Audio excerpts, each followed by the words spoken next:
Si kwa sababu umekosa muda ndio maana uombi. Hapana, kwa sababu hiyo kiu ya kuomba haiko ndani yako.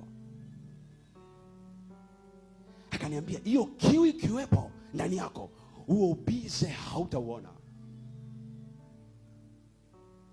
Ndugu yangu, naweza nikakuuliza swali, mama, kwa nini uombi?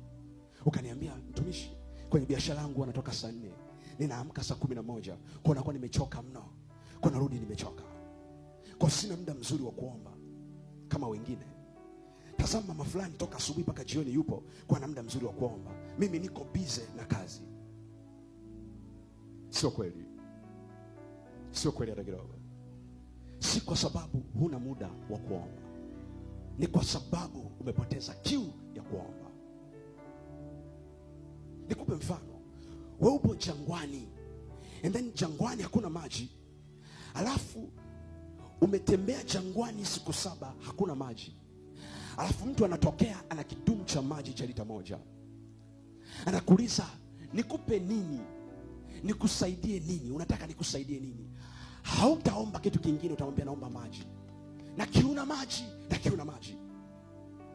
Yesu anasema heri wenye kiu na njaa ya haki, maana hao watashibishwa. Walio na kiu ya kumtafuta yeye.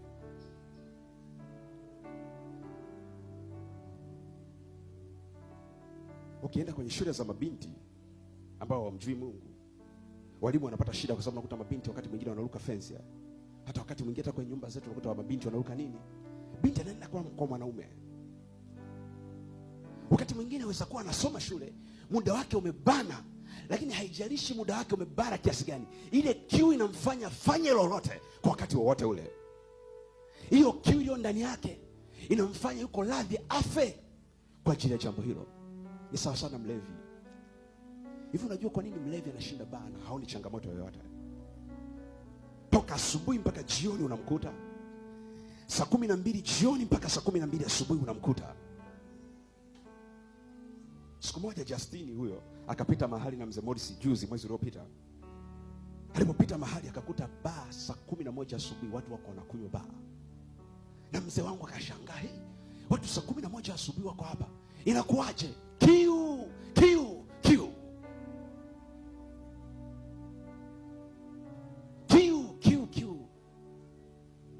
Ukiwa na kiu ya kuomba, ukiwa na kiu ya kumtafuta Bwana Yesu, hautajali muda. Kiu itakufanya umtafute Mungu na kumtafuta Mungu na kumtafuta Mungu na kumtafuta Mungu na kumtafuta Mungu.